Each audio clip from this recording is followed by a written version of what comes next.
Hindu calendar के अनुसार कार्तिक मास के कृष्ण पक्ष की एकादशी तिथि को रमा एकादशी के नाम से जाना जाता है।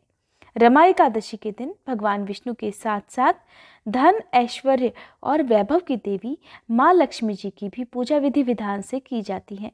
माँ लक्ष्मी जी का एक नाम रमा भी है और कार्तिक मास क्योंकि भगवान विष्णु को सबसे ज्यादा प्रिय मास होता है, इसलिए कार्तिक मास में पड़ने वाली कृष्ण पक्ष की एकादशी का नाम माँ लक्ष्मी के ही नाम पर रखा गया है। कहा जाता है इस दिन विधि विधान से पूजा करने और सच्चे मन से व्रत रखने पर माँ लक्ष्मी जी का आशीर्वाद सदा बना रहता है, जिससे घर में किसी प्रकार की कोई भी आर्थिक परेशानी नहीं आती। घर में धन, सुख, संपत्ति में वृद्धि होती है। परिवार के सभी सदस्यों का स्वास्थ्य भी ठीक रहता है। साथ ही जो भी विधि विधान से आज के दिन व्रत करके व्रत की कथा पढ़ता है या सुनता है, उस पर भी माँ लक्ष्मी जी की विशेष कृपा बनती है। अगर आप जानना चाहते हैं रमा एकादशी की संपूर्ण पूजा विधि के बारे में और जानना चाहते हैं इस दिन किन मंत्रों का जाप करना चाहिए, कौन से विशेष नियम है जिनका पालन एकादशी का व्रत करने वाले भक्तों को करना चाहिए, और साथ ही पारण कब और किस समय करना चाहिए, पारण के दिन क्या क्या चीज़ें आप दान कर सकते हैं, अगर आप इन सभी बातों के बारे में जानना चाहते हैं तो मेरे चैनल पर अपलोडेड वीडियोस को देख सकते हैं। आज की इस वीडियो में मैं आपको सुनाऊंगी रमा एकादशी की व्रत कथा। समय समय पर भगवान कृष्ण धर्मराज युधिष्ठिर को साल की सभी एकादशी का महात्म्य बताते रहते हैं और व्रत कथाएं भी सुनाते रहते हैं।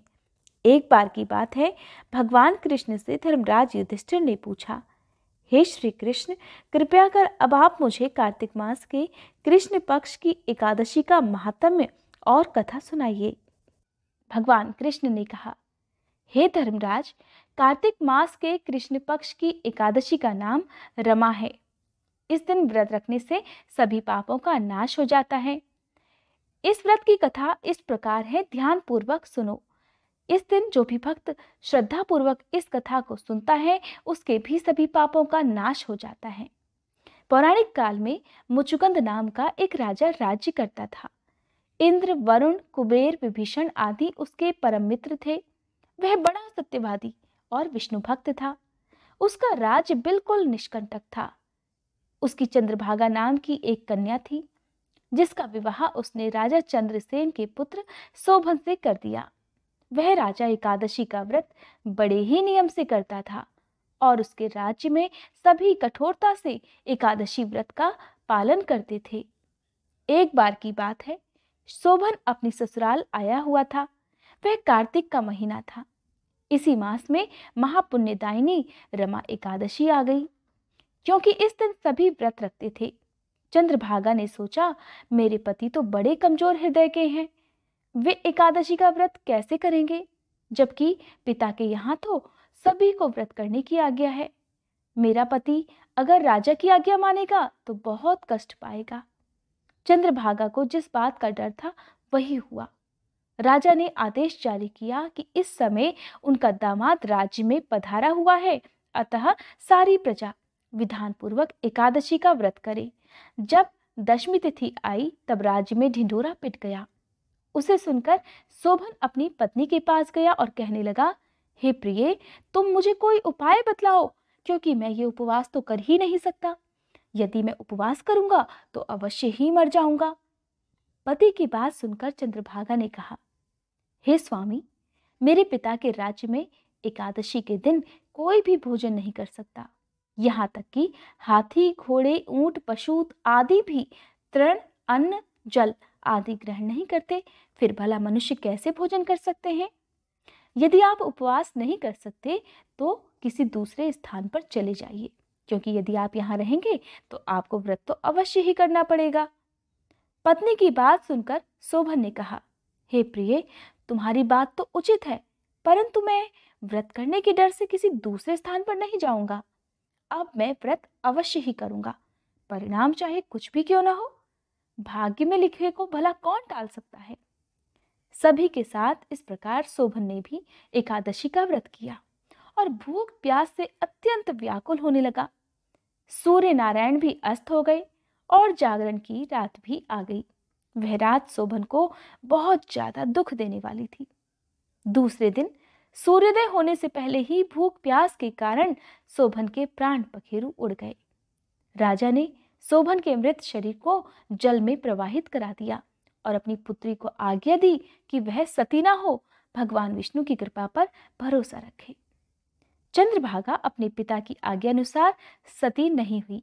वह अपने पिता के घर रहकर एकादशी का व्रत करने लगी।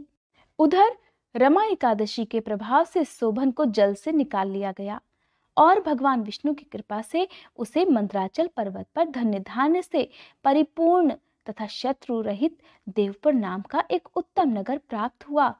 उसे वहां का राजा बना दिया गया। उसके महल में रत्न तथा स्वर्ण के खंभे लगे हुए थे। राजा शोभन स्वर्ण तथा मणियों के सिंहासन पर सुंदर वस्त्र और आभूषण धारण किए हुए बैठा था। गंधर्व तथा अप्सराएं नृत्य कर उसकी स्तुति कर रहे थे। उस समय राजा शोभन मानो दूसरा इंद्र प्रतीत हो रहा था। उन्हीं दिनों मुचुकुंद नगर में रहने वाला सोम शर्मा नाम का एक ब्राह्मण तीर्थ यात्रा के लिए निकला हुआ था। घूमते घूमते वो शोभन के राज्य में जा पहुंचा। उसने देखा और वो उसे पहचान गया। वह ब्राह्मण उसको राजा का जमाई समझकर उसके निकट गया। राजा शोभन ब्राह्मण को देखकर अपने आसन से उठ खड़ा हुआ और अपने ससुर तथा अपनी पत्नी चंद्रभागा की कुशल क्षेम पूछने लगा।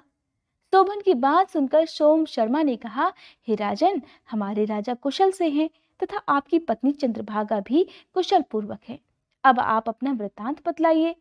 आपने तो रमा एकादशी के दिन अन्न जल ग्रहण ना करने के कारण प्राण त्याग दिए थे और मुझे बड़ा विस्मय हो रहा है कि ऐसा विचित्र और सुंदर नगर, जिसको ना तो मैंने कभी सुना और न कभी देखा, आपको किस प्रकार प्राप्त हुआ। इस पर शोभन ने कहा, हे देव, ये सब कार्तिक मास के कृष्ण पक्ष की रमा एकादशी के व्रत का ही प्रभाव है। इस एकादशी के फलस्वरूप ही मुझे ये अनुपम नगर प्राप्त हुआ है, किंतु यह अस्थिर है। शोभन की बात सुनकर ब्राह्मण ने कहा, हे राजन, यह अस्थिर क्यों है और स्थिर किस प्रकार हो सकता है, सो आप मुझे समझाइए। यदि इसे स्थिर करने के लिए मैं कुछ कर सका तो वह उपाय मैं अवश्य ही करूंगा। राजा शोभन ने कहा, हे ब्राह्मण देव, मैंने यह व्रत विवश होकर तथा श्रद्धा रहित किया था। उसके प्रभाव से मुझे यह अस्थिर नगर प्राप्त हुआ, परंतु यदि तुम इस वृतांत को राजा मुचुकुंद की पुत्री चंद्रभागा से कहोगे तो वह इसको स्थिर बना सकती है। राजा शोभन की बात सुनकर ब्राह्मण अपने नगर को लौट आया।